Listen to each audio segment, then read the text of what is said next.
20-minute red cards, folks, seem to be all but sure to be passed into rugby's law books as World Rugby pushes on with their global trial.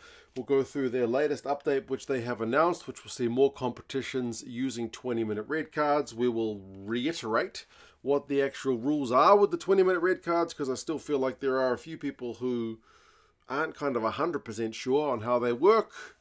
And you guys can let us know your thoughts if you think there's any stopping them at this point.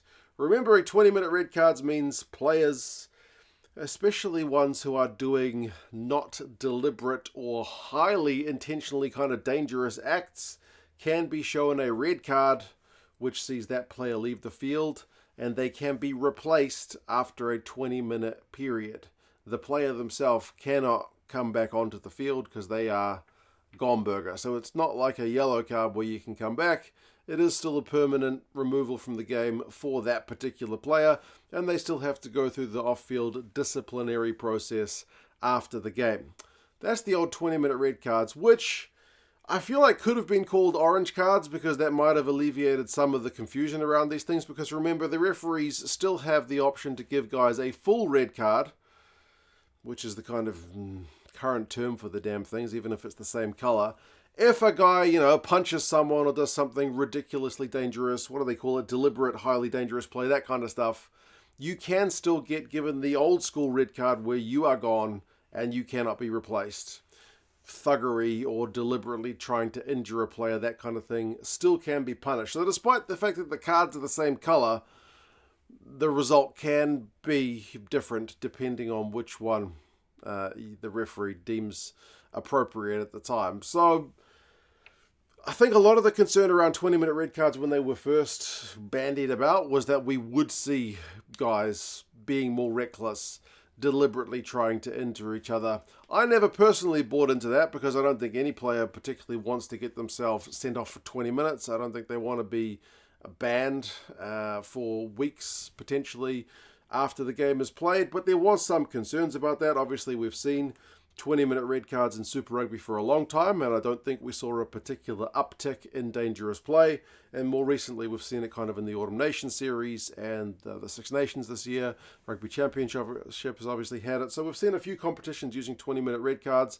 And again, I don't think we've seen an increase in kind of egregious incidents between players because they've suddenly decided, hey, it's only a 20-minute red card, I can go take someone's head off. I don't think we have seen that, and that seems to be the direction World Rugby is going, because they have announced the 2025 Rugby World Cup, which is the Women's World Cup being hosted in England this year.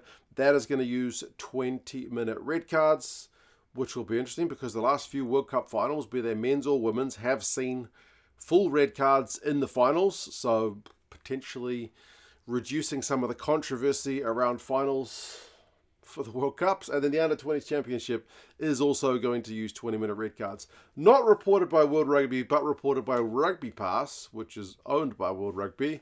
The Lions Tour is also going to be using 20-minute red cards, which would fit with the current state of Tier 1 men's rugby using 20-minute red cards at the international level. So yeah, it seems like they are all but inevitable. In their statement, World Rugby said 20-minute red cards preserve the fairness and drama of elite competition by punishing the individual, not the team. And I'm on the record as saying I prefer 20-minute red cards just because I feel like the punishment of a red card, depending on the time of the game, is kind of somewhat alleviated by having the potential for the player to be replaced. But obviously, if there is thuggery going on, those guys need to be showing a full red card, absolutely. Now, it's not 100% been put into law yet. It is still a trial.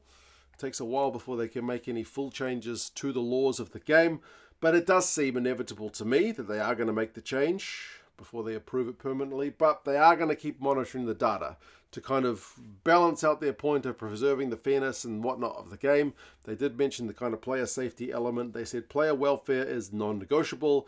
We monitor data around head injuries, tackle height, and concussion rigorously. If evidence ever indicated that this trial posed greater risk, we would end it immediately. So that would seem to say that World Rugby's data that they collect on player safety backs up the fact that the kind of gut feel test, the eye test, doesn't show more dangerous play with 20-minute red cards. World Rugby would obviously putting themselves at pretty high risk and getting into pretty hot water if it showed 20-minute red cards were seeing a noticeable kind of uptick in dangerous play. So for mine, all these signs are encouraging.